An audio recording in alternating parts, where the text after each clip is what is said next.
ये कहानियां केवल मनोरंजन के लिए बनाई गई है। इनका किसी भी धर्म, जाति या व्यक्ति से कोई संबंध नहीं है। कृपया इन्हें एक काल्पनिक कहानी के रूप में देखें। रात का घना सन्नाटा। गिरधरपुर गांव से सटी हुई एक खंडहर हवेली के आंगन में दो अनजान साहे जी जान लगाकर जमीन खोद रहे थे। उन्हें मिट्टी में दफने किसी चीज की तलाश थी। धनसुख, अभी और कितना गड्ढा करना है भाई? मैं तो थक गया हूँ। जब तक माया नहीं मिल जाती चुपचाप हाथ चलाता रहा मंगल, वरना कल परसों तक लल्लन भाई हमें ऐसे ही किसी गड्ढे में दफन कर देगा। दोनों दोबारा अपनी पूरी ताकत से गड्ढा करने में भिड़ गए और अचानक उन्हें किसी शख्स ने आवाज दी। कौन हो तुम दोनों और यहाँ क्या कर रहे हो? उस भारी आवाज को सुनकर मंगल और धनसुख चौंक गए। उन्होंने देखा तो उनके सामने एक आदमी खड़ा था जो ना जाने कहां से अचानक आ गया था। हम यहीं पास के गांव में रहते हैं। हाँ, हमने अपना एक कीमती सामान यहाँ मिट्टी में दबा दिया था, अब वही खोज रहे हैं। धनसुख की बात सुनकर आदमी हंसते हुए बोला, तुम्हारा सामान? तुम जिस चीज की तलाश कर रहे हो वो आज तक किसी की नहीं हुई, तो तुम्हारी कैसे हो सकती है? उस आदमी को बिल्कुल अंदाजा था कि मंगल और धनसुख वहां क्या खोजने की कोशिश कर रहे थे, इसलिए दोनों उस आदमी की बात सुनकर घबरा गए। उन्होंने अंदाजा लगा लिया था कि यह हवेली शायद इसी शख्स की है। फिर मंगल ने गिड़गिड़ाते हुए कहा, अब हमें माफ कर दीजिए। हमने सुना था इस जमीन के नीचे ढेर सारा खजाना दबा हुआ है। हम दोनों को पैसों की सख्त जरूरत थी, इसीलिए हम उस खजाने को खोजने की कोशिश कर रहे थे। हाँ, हमने कल परसों तक वो पैसा नहीं दिया तो वो हमें जान से मार देगा। उनकी बात सुनकर उस आदमी ने कहा, पहली बात तो तुम जिसे खजाना कह रहे हो वो पुरखों की छिपाई हुई माया है, जिसे हासिल करना इतना आसान नहीं। जैसे जैसे तुम उसके नजदीक जाओगे वो तुम पर हावी होती जाएगी, मगर मेरे कहने पर चलोगे तो वो तुम्हें जरूर हासिल होगी। आप जैसा कहेंगे हम वैसा ही करेंगे। तो फिर ठीक है, मैं जहां कहता हूं वहां खोदना शुरू करो। दोनों ने उस शख्स की बताई जगह पर खोदना शुरू किया। कुछ ही देर में अचानक उनका फावड़ा किसी सख्त चीज से टकरा गया। उन्होंने खुश होते हुए उस जगह को साफ किया और देखा वहां लाल कपड़े से ढके हुए दो घड़े रखे हुए हैं, मगर उसे देखकर उनकी खुशी हैरानी और डर में बदल गई। घड़े के ऊपर दो काले सांप बैठे थे, जिन्हें देखते ही मंगल और धनसुख घबरा गए। ये तो सांप है। दोनों उस खजाने को देख ही रहे थे कि तभी उन्हें एहसास हुआ जैसे उनका किसी ने पैर पकड़ लिया।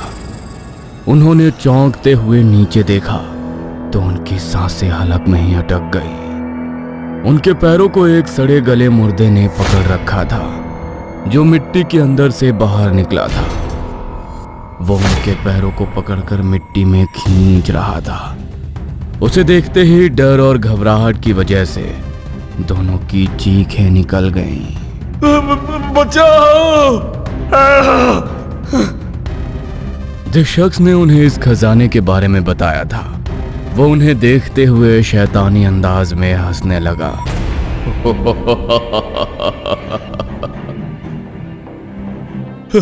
हमें बचाओ, हम इस मिट्टी में जिंदा नहीं दफन होना चाहते। हाँ, हमें बाहर निकालो। गड्ढे के बाहर खड़े इंसान ने हंसते हुए कहा, माया के करीब जाना अपने वश में है, लेकिन पीछा छुड़ाना इतना आसान नहीं। उस शख्स के आसपास मंगल और धनसुख को अजीबोगरीब आकृतियां नजर आने लगी थी। कुछ बिना सिर वाले इंसान थे तो कुछ सिर्फ हड्डियों के ढांचे। जो धीरे धीरे गड्ढे के चारों तरफ से दोनों को घेरते जा रहे थे। मंगल और धनसुख को एहसास हो रहा था जिस मुर्दे ने उन्हें नीचे से पकड़ रखा था वो उन्हें मिट्टी के अंदर खींच रहा है। दोनों तड़प रहे थे मगर बाहर नहीं निकल पा रहे थे।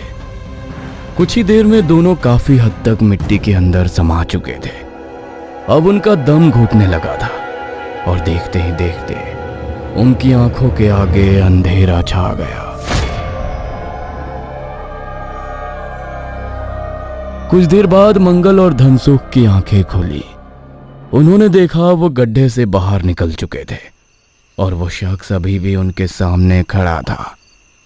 उसे देखकर मंगल ने हैरानी से पूछा, हम बाहर कैसे आए? क्या आपने हमें बाहर निकाला? तुम्हें बाहर तो निकलना ही था। आखिर कितनी देर उस गड्ढे में रहते? तुम दोनों बिना माया के बारे में जाने उसे पाने चले थे, इसलिए तुम्हें इन सारी चीजों का सामना करना पड़ा। इस माया की एक कहानी है जिसे जाने बगैर उसे पाना नामुमकिन है। कैसी कहानी? बात आज से लगभग 100 साल पहले की है। तब लोग अपने जीवन की कमाई, धन दौलत, सोना चांदी चोरों से बचाने के लिए जमीन में दबा कर रखते थे। कहा जाता है कि अगर वो धन जमीन में काफी लंबे वक्त तक दबा रह जाए तो वो जीवधारी हो जाता था, जिसे माया कहा जाता था, और बस तंत्र मंत्र के जरिए ही उसे हासिल किया जा सकता था।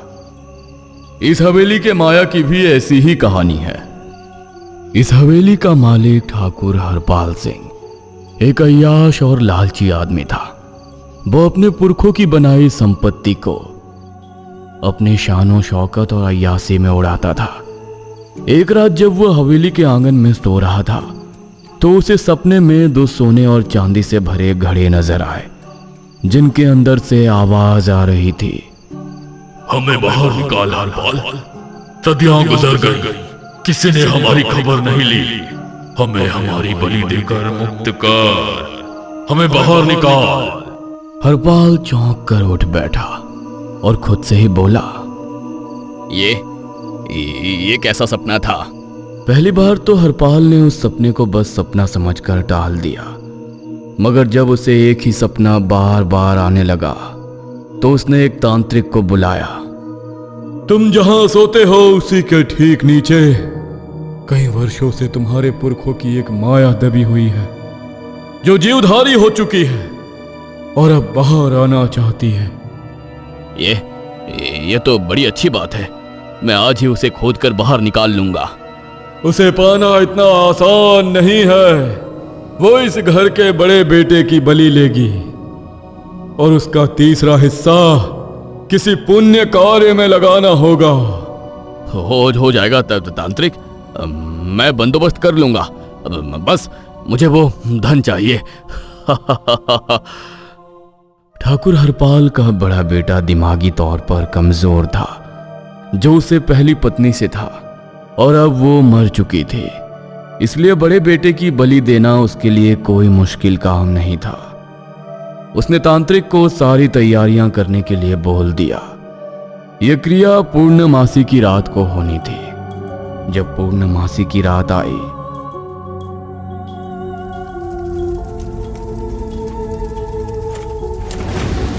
हरपाल ही अपने बेटे को एक खट पर लेटने के लिए कहा। सारी तैयारियां हो चुकी थी। हरपाल का बड़ा बेटा खाट पर था, जहां उसके ठीक नीचे ही वो माया दबी हुई थी। पास में बैठा तांत्रिक आंखें बंद कर मंत्र पढ़ता जा रहा था। कुछ ही देर में जमीन के अंदर से कुछ काली जड़ जैसी आकृतियां बाहर आईं, जिन्होंने खाट सहित हरपाल के बेटे को जकड़ लिया। वो तड़पता रहा, मगर वो उसे जमीन के अंदर खींच ले गई और जमीन में दफन माया बाहर आ गई, जिसे देखकर हरपाल बौखला गया।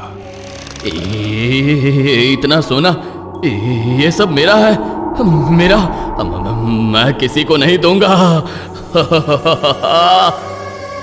ठहर जा हरपाल, अभी उसके नजदीक मत जाना, तेरी जान भी जा सकती है। इतना सारा सोना चांदी देखकर हरपाल पूरी तरह से अंधा हो चुका था। उसे ना किसी और की बात सुनाई दे रही थी और ना कुछ दिखाई दे रहा था। वो लपक कर उन घड़ों को खोल कर देखने लगा, मगर सोने और चांदी के साथ ही उस घड़े के अंदर 2 जहरीले सांप भी थे जो उस माया के रखवाले थे। उन्होंने बिजली की रफ्तार से लपक कर हरपाल को डस लिया।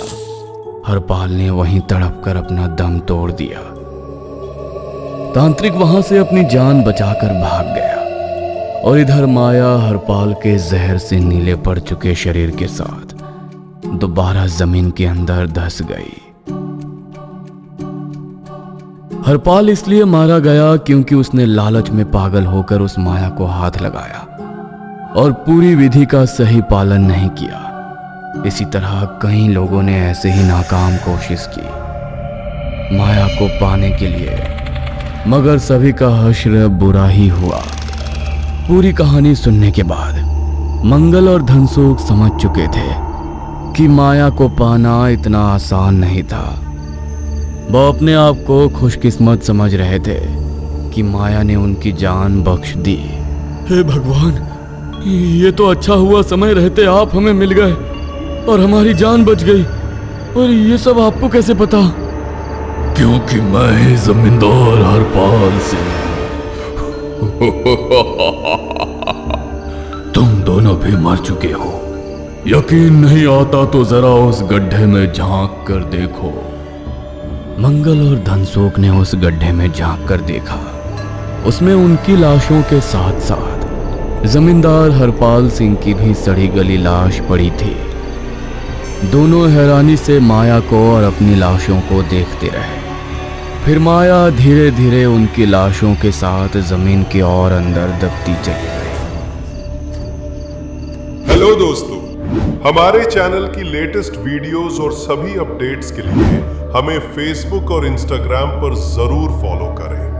अगर आपको ये वीडियो पसंद आई हो तो इसे लाइक और शेयर करें। ऐसी ही वीडियोस देखने के लिए हमारे इस चैनल को सब्सक्राइब करें।